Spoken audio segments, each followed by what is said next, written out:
Good morning, everyone. Welcome to the Center for Strategic International Studies. It's a great morning, and we would like to welcome you all.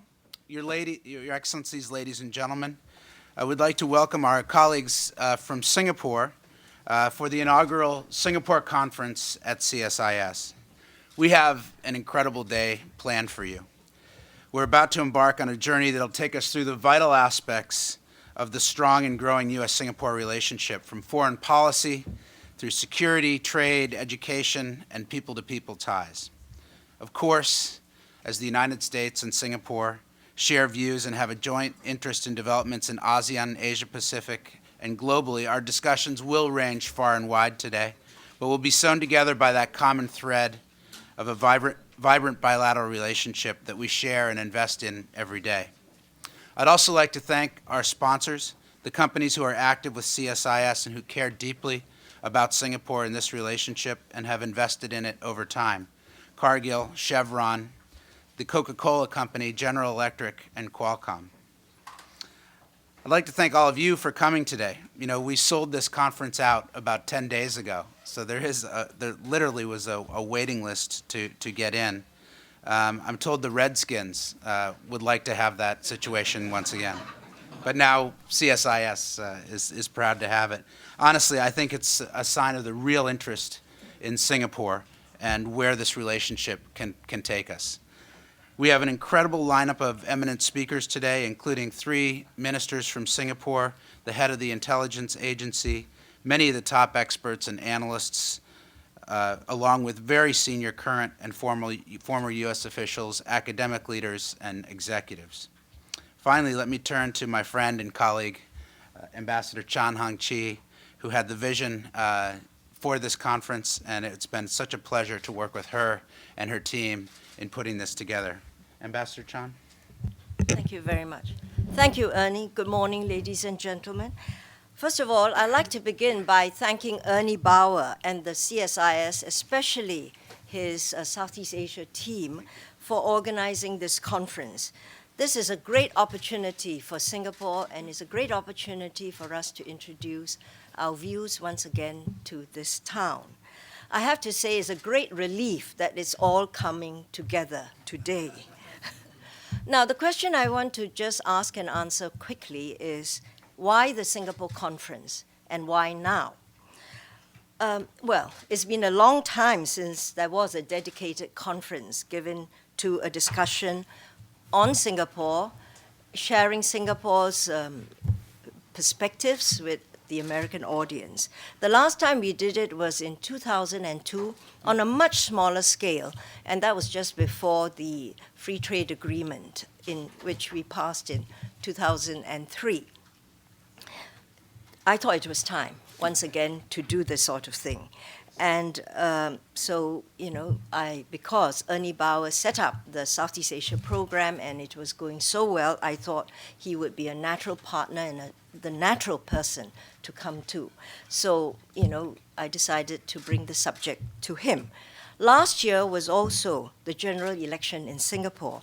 And as is usual in our general elections, we do introduce new blood and there'll be new leaders and so on. So today we present a multiple generation of Singapore leaders to you and their views, not just the leaders in politics, but bureaucracy as well.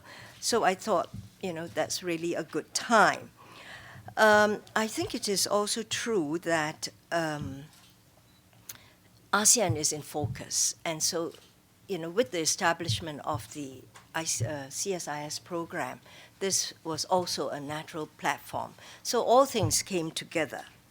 And like you this morning, I look forward to a lively day of discussions later. Thank you. Thank you.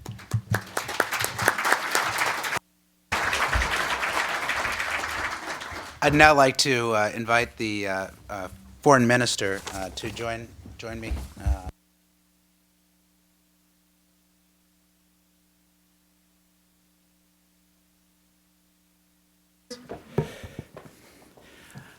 It's a real pleasure to introduce a new generation of Singapore Singaporean leader. Not that he's a new leader, but he's a relatively young guy with a very important set of jobs. I'd like to introduce the Foreign Minister and Minister for Law of the Republic of Singapore, the Honorable K. Shanmugam. He holds the appointments of Minister of Foreign Affairs and Minister of Law, which would be equivalent to our, I think, Attorney General, and maybe a little broader than that in the Singapore system. He was appointed to the Cabinet on May 1st of 2008, having been a member of Parliament since September of 1988. Prior to being appointed to the Cabinet, Mr. Shanmugam was senior partner and head of litigation and dispute resolution at one of Singapore's famous law firms, Allen and Glendale, the largest firm in Singapore, where he was consistently recognized in various international publications as one of the top litigators. He was appointed as a senior counsel to the Supreme Court of Singapore at the age of 38, one of the youngest lawyers to be so appointed. Mr. Shanmugam was educated at Raffles Institution from 1972 to 77, and later read law at National University of Singapore, where he graduated at the top of his class with first honors. Having spent some time with him during his visit to Washington, D.C., which, by the way, is his first visit as foreign minister, I have to tell you that this is a great leader of his country and a man I think most of us in this room will relate to very well. Mr. Minister, may I invite you to the podium to make your remarks?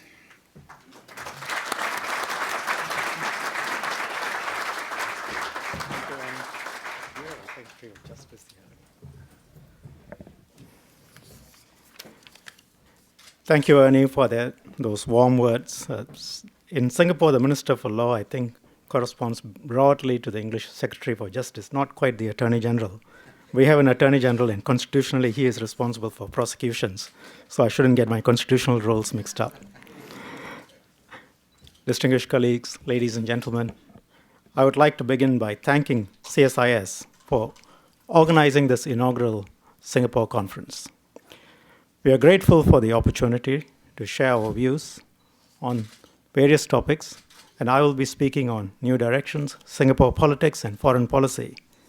I have circulated a written copy of my speech, and so I don't propose to go through the full text in the interest of time, because I would prefer to put more time aside for questions and answers. And I should tell you, while my speech is titled Singapore Politics and Foreign Policy, like most politicians, I prefer to speak about events outside of Singapore, and foreign policy is more pleasant and easier to speak on rather than politics in Singapore. So let me start by talking about the US and the Asia-Pacific region, which I think would be of some interest to people in here, and which has taken a fair bit of time in the discussions I've had in the last week with various policymakers here. The US has long played a major role in our region's stability and prosperity. And we in Singapore have consistently encouraged the US to engage the region. And we have done so for over 40 years, long before it was fashionable to say so.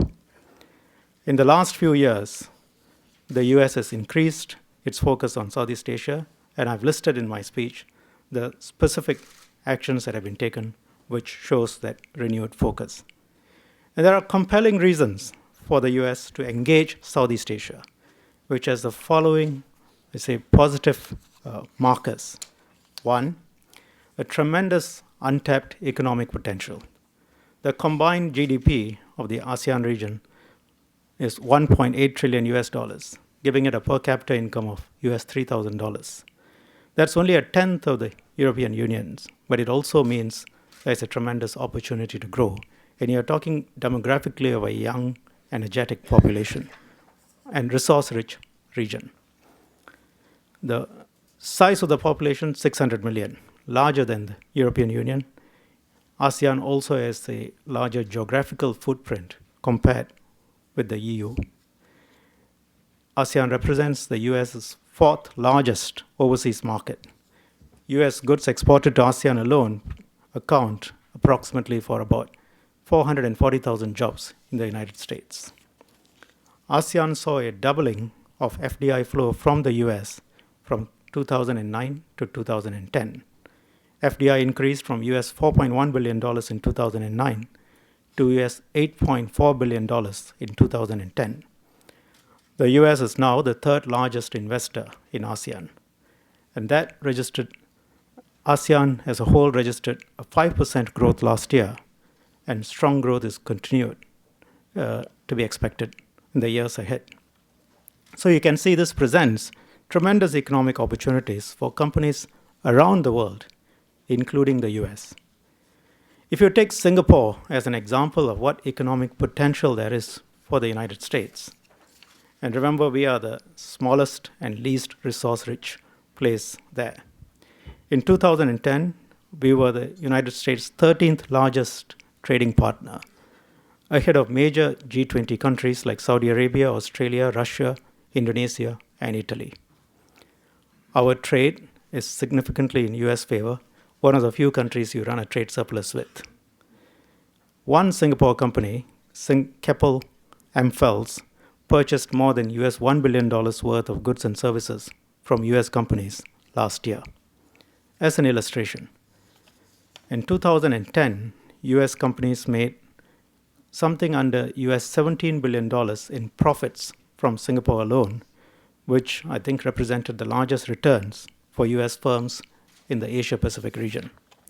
So if you consider that, and then you put it on to the potential you have in the larger ASEAN region, it's a no-brainer. ASEAN is, of course, much more than an economic entity per se. It's an organization which seeks to play an important role in shaping regional architecture. It engages major world powers. ASEAN also strives for centrality in the region. So what can the US do more in this context? The CSIS US ASEAN Strategy Commission has recently released a report, and it's made several recommendations for the US to strengthen its economic, trade, and business linkages with the region, including through a US-ASEAN FTA. These are worth looking at carefully, the recommendations. The point I've made repeatedly when I've met policymakers and intellectuals and think tanks was that the US engagement in the region cannot simply have a military focus. In the long term, that's not viable. It has to be multifaceted, and there's got to be a strong economic element to the engagement.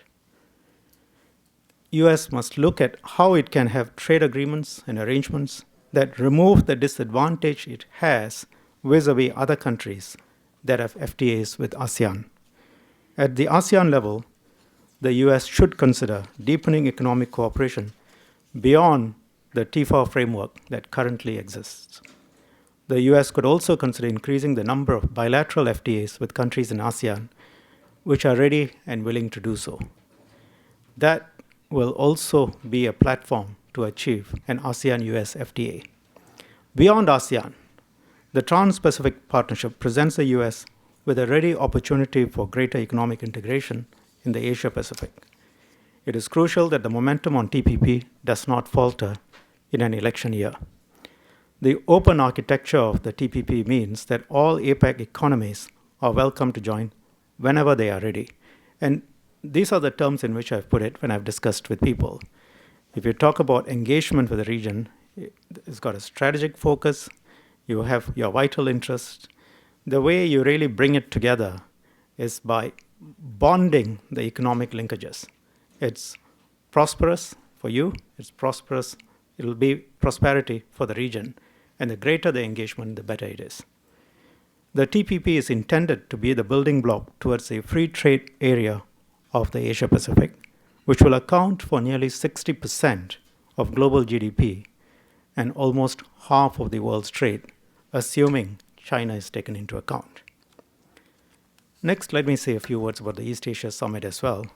In addition to trade, the US can play a constructive role in regional fora such as the East Asia Summit. In this context, the EAS should not be regarded only as an annual summit. US participation should be enhanced by substantive areas of cooperation where the US has significant expertise, like disaster management, education, as well as food and energy security. Let me now turn to Singapore-US relations. We have been a consistent strategic and economic partner for the US in the region. Our defense relations date back to 1990 MOU, which was subsequently enhanced by the 2005 Strategic Framework Agreement, under which littoral combat ships will be deployed to Singapore. Singapore has also supported US-led coalition operations in Afghanistan and the Gulf of Aden.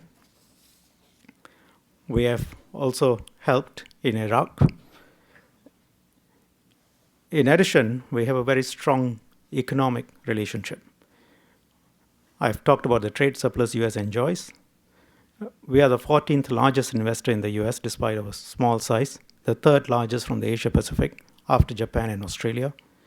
And to quote some examples, one of our companies, ST Engineering, has invested just under $500 million,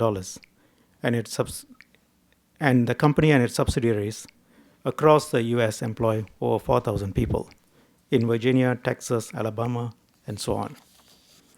Another company, Keppel, which I talked about, is one of the largest employers in Brownsville, Texas, providing more than 1,000 jobs. And the shipyard was where the rig that plugged the 2010 oil spill in the Gulf of Mexico was built. The bottom line is this: our investments have created American jobs, generated a trade surplus for the US, and represented one of the biggest returns for the US firms in the Asia-Pacific region. And if you move from economic to the strategic relationship between the US and Singapore, in the last week, we signed an MOU to establish the strategic partnership dialogue between Singapore, Ministry of Foreign Affairs, and the State Department. We also signed the Singapore-US Third Country Training Program, MOU, and my colleague, Minister for Education, Mr. Heng Swee Keat, and Secretary of Education, Ann Duncan, signed an MOU to significantly expand the scope of educational cooperation between our two countries. Going forward, we will work closely with the US and other countries to involve their respective business communities in the implementation of the Master Plan for ASEAN Connectivity through bankable public-private partnership projects. The Singapore-US Third Country Training Program is also an important facet. That will allow both countries to jointly provide technical assistance to other countries in areas such as human resource development, economic development, pandemic preparedness, and disaster management. One of the points I've made is Singapore is not a great believer in giving direct cash as aid, but we do believe in capacity development in public administration for countries that do suffer a deficit in governance. And you have expertise. We are reasonably well known for governance and public administration. And together, we can do a lot for other countries, particularly in the Southeast Asia, in ASEAN. And doesn't require a huge amount of resources, but it does show presence, including American presence. After the statements of saying that the region is important for US, this would show some concrete actions on the ground. What are the challenges for the US in engaging Asia?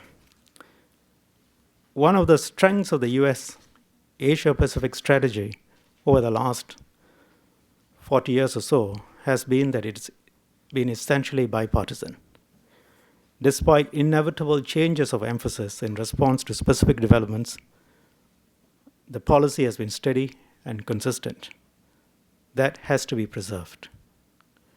Domestic pressures in the US, the demands of elections, have resulted in some anti-China rhetoric in domestic debates. We in Singapore understand that some of this is inevitable in an election year. But Americans should not underestimate the extent to which such rhetoric can spark reactions which can create a new and unintended reality for the region. There is, for example, a tendency in the media sometimes to view political developments in win-lose sporting terms, to view the US emphasis on Asia as a means, for example, of containing China. That rhetoric is a mistake on many levels. For a start, any attempt by the United States to contain China will not work, period. Second, such an attempt will not be supported by most countries in the region. It's quite untenable, in fact, absurd, to speak in terms of containment of China. That's a country with 1.3 billion people. It is determined to progress in all fields and take its rightful place in the community of nations. It will succeed in that venture. Its people are bright, they are technologically savvy. China and its people are not going to be contained. And the American policymakers I speak with in the State Department and other places understand that, accept that, and I'm convinced that's not part of American policy. American policymakers understand the need for a cooperative engagement and have made clear that containment is really not part of their strategy. But the public discourse in the media, however, is sometimes not clear. And let me give you an example. When the time is short, I think I should give this example. I went to the Washington Post yesterday morning for an hour and a half, and I spent a fair bit of it defending American policy in Asia against charges of containment. And so if I may quote from a blog by Fred Hyatt, which came out yesterday after my meeting with him, the headline says, Singapore on China policy, don't call it containment. Starting line, to contain China or not to contain China. This is the question on the mind of Singapore's Foreign Minister K. Shanmugam as he winds up a week-long visit to Washington, his first in the current job. His answer is a clear no, or at least, and this is my interpretation of the minister's remarks, a no, please don't call what you do containment. Quotes, containment does not work, will not work. That's what I'm saying to you as well. Shanmugam said during a visit to the Post on Tuesday. Once you get into Cold War rhetoric, then you get everyone else into Cold War framework, and it takes a logic of its own, which is a fair quote because I said it, but the interpretation, and then I'll skip a few paragraphs, and then last two paragraphs. Shanmugam said he welcomes a deeper US engagement in the region, not only military but economic and diplomatic as well. He did not object to recent US actions that have been widely interpreted as a response to rising Chinese power and neighbors' anxiety about that. The Obama administration's ballyhooed pivot to Asia, its agreement to station Marines in Australia, its even more recent agreement to re-establish a naval presence in the Philippines. These are all subject to more than one interpretation, the minister said. They can be explained to China and the world as fully consistent with the United States' role as a global power and its legitimate interest in keeping sea lanes open, a strategic goal of long-standing. Last line, just don't call it containment. I think, I don't know if Kurt Campbell is here, but I think State Department first has got to convince Washington that it does not have a containment policy before it can explain it to the rest of the world. See, so that's how it has been put across. To me, it's a no-brainer.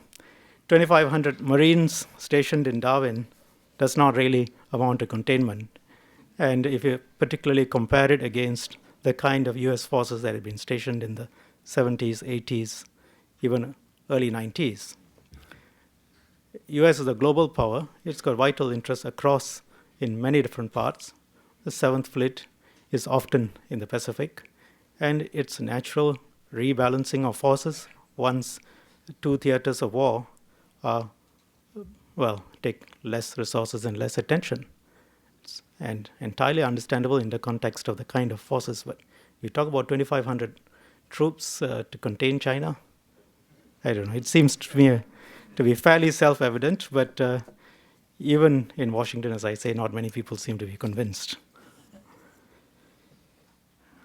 If I can move on, in this context, it's a mistake to focus only on the US military presence in the region to the exclusion of other dimensions of US policy in Asia. The US has intrinsically many good reasons, most of them economic, to engage East Asia and ASEAN, and this is in the interest of both sides of the Pacific. The US engagement has been, is, and should continue to be multifaceted. From Singapore's perspective, the relationship between US and China is not a zero-sum game. Rise of China does not imply the decline of the US, and we in Singapore are not subscribers to the US declinist theory. US is still and will remain for quite some time to come the world's largest economy and the market of last resort for Asia.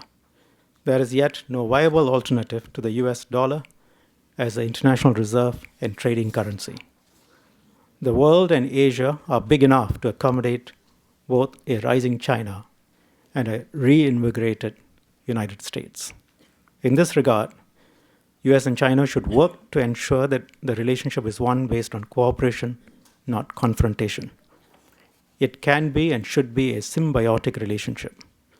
There will, of course, inevitably be competition, but it can be a managed environment.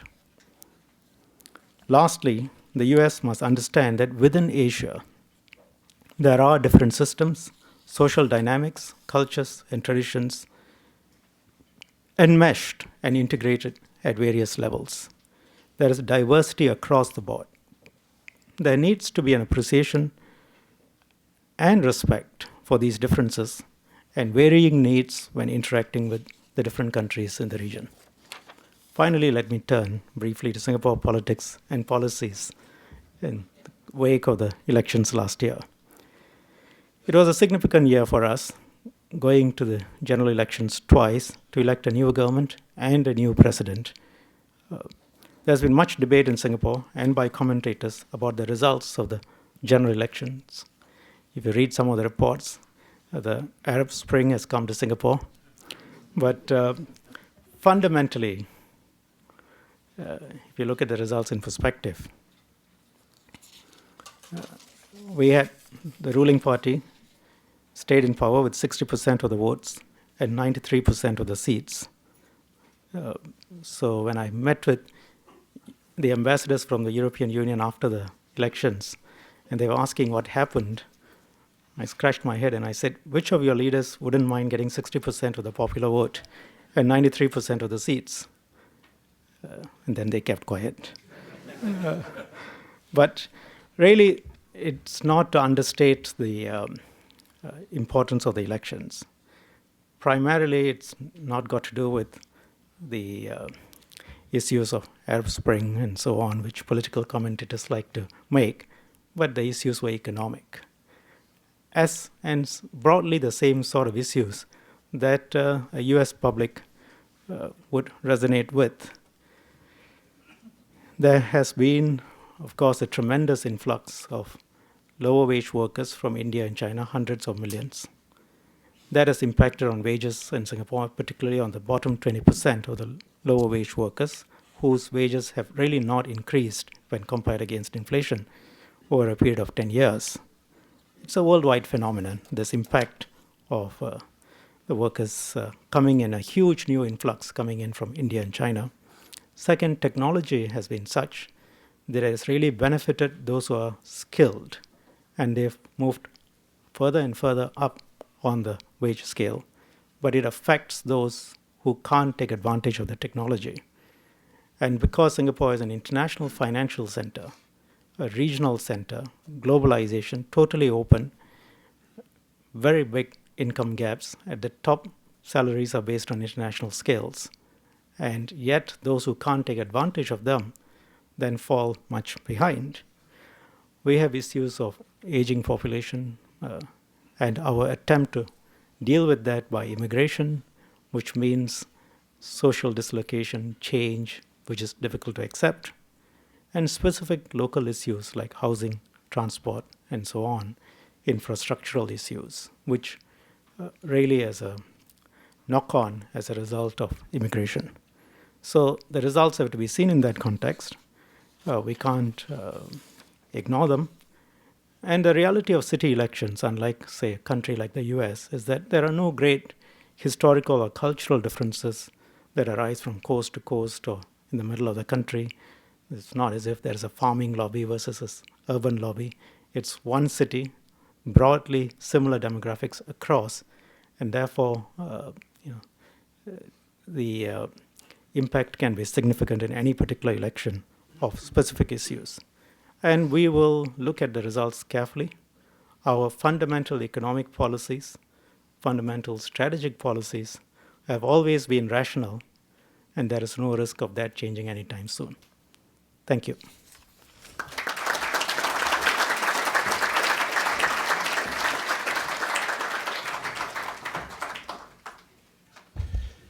Well, thank you very much, Mr. Minister. I appreciate your willingness to take some questions. Let me just say the ground rules for the conference throughout the day are that the keynote speeches and the questions and answers are on the record, and the panels are all off the record and under Chatham House rules. So these Q&As are on the record. I'll open the floor. I just ask that you identify yourself and your organization. And we have some colleagues in the audience who will give you a microphone. So open the floor for any questions for the Foreign Minister. Ambassador. Thank you, Mr. Minister, for that very comprehensive and very interesting talk. I am Jose Quisha, Philippine Ambassador to the U.S. You mentioned in your speech that there's possibility of a U.S.-ASEAN free trade agreement, despite the fact that Singapore is a member of TPP. And the U.S., particularly the USTR, has been encouraging members, the countries to become members of TPP. Not all the ASEAN countries would qualify to become members of TPP. You don't seem to have any objection to a U.S.-ASEAN free trade agreement. Is that correct, Mr. Minister? Thank you. I don't have an objection to US-ASEAN free trade agreement, but I'm also realistic about how likely that prospect is in the short to medium term. So which is why in my speech I said an alternative is to consider doing an FTA with such of the countries which are ready and willing to do so. It's not only I think, to be very direct and frank, a US issue. It is also an issue of how many ASEAN countries are willing to be open. Sorry. Other questions? Senator Bond. Thank you very much, Ernie. Kit Bond, former governor of Missouri, and one who's visited Singapore quite often. We've worked with the St. Louis World Trade Center to take a trade mission from the St. Louis region with businesses and everything from food security to innovation technology, defense, with large and small businesses and universities to establish ties. We were very well received in Indonesia. We are looking now for an opportunity to bring a trade mission from the St. Louis region to Singapore. Many people in Southeast Asia know the East Coast and the left coast. I represent the flyover country, and I'd like to know what suggestions you may have for what we might bring on that trade mission that would help us build the relationship you talked about as an ongoing economic and strategic relationship. Thank you, Governor. I think we were at dinner last night, and Mr. Bond said, please don't call me ex-senator, given the high approval ratings of the Congress. I prefer to be known as former governor, he said. Now, I think the answer to your question is, at the economic level, I'm sure Ambassador Chang and our embassy can work with you to work on the precise, what would be of maximum value. As I said, we are really a center in the middle of ASEAN and for all sorts of services and trade in goods. And you don't just look at Singapore, you look at ASEAN and the potential going through Singapore. So I suspect you will find a broad acceptability for many of the things you want to do. Our own investments are focused not just on what you call the East Coast and the left coast, but we have companies in the middle. We do business with a fair number of states in Midwest, so there will be opportunities. Thank you. Raylan?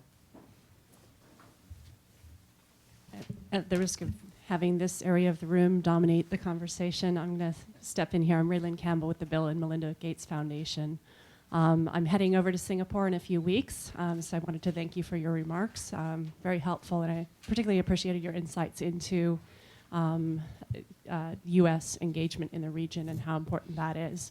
That said, I think Singapore plays a very important role in the region, and I wanted to ask you your thoughts on Singapore's engagement in the region and the role that you see for Singapore playing moving forward. Our foundation invests a lot in development in the region and on delivery side for healthcare, but also in investing in vaccines. You mentioned that Singapore does not believe in cash for development assistance. I didn't say it does not leave any cash. I said Singapore is not a great believer in pouring money down people's throats if it's not going to be used well. Okay. I'll not put words in your mouth then. But you did mention the important role that Singapore plays in terms of capacity development. Yes. And just wanted to throw out, what do you see as your legacy and Singapore's legacy for the region in terms of development? Well, let me put it this way. I think our own view is that a prosperous region is good for everyone, in particularly Singapore. And so we believe, for many reasons, not just economic, that the entire region should develop. And the best ways Singapore can help, each one has got to look at what that country can do. Singapore is known for its efficient public service. We believe that if we can help improve governance in the region, that will help the countries develop themselves. So we have, over a period of time now, I think, put aside something like $160 million. Our Prime Minister just announced a $50 million addition to it late last year in October or November, for what we call Initiative for ASEAN Integration, which really means our people go down in a number of centers we have in the mainland Southeast Asia and train people, public administration officials in a variety of areas so that they can go back to their countries and help those countries. We also have public administration officials coming to Singapore, and we help them train as well, which is why I mentioned the TCTP, or Third Country Training Program, MOU that I've signed with Mrs. Clinton, as one way in which US and Singapore can work together. We have trained something like 47,000 officials. People have gone through our programs from the Southeast Asian region. But we also have a broader footprint. And countries which are interested in working on this area, as far away as Botswana and so on, come. And I think in total we have dealt with about 70,000 people. So it is an area that we focus on. We have seen that pure giving of cash to some underdeveloped countries does not result in the optimal utilization of that money. So we prefer to see how our resources that we're going to put in are going to be used. Ambassador Chan has reminded me to make clear one point. I said hundreds of millions of workers have come into the system. I don't mean into Singapore. What I meant is, if you look at China and India, you look at the number of workers who have effectively come into the world economic system, we are talking about hundreds of millions. And the cost of, or the wage that an employer would be prepared to pay in Singapore or the United States would be higher, but we would be referenced to what somebody might pay in China or India. That's what I meant. Thank you. We have time for one more question. Tom, I saw your hand Foreign Minister. I'm Tom Reckford with the Malaysia America Society. I wonder if you would comment on relations between Singapore and Malaysia. The past, present, or future? We won't finish today. I think the state of relationships between Malaysia and Singapore today are the best they have been. The two prime ministers, the leadership gets along. We have recently, in the last 2 years, signed agreements settling some long-standing issues, and there is a great deal of synergy between Malaysia and Singapore.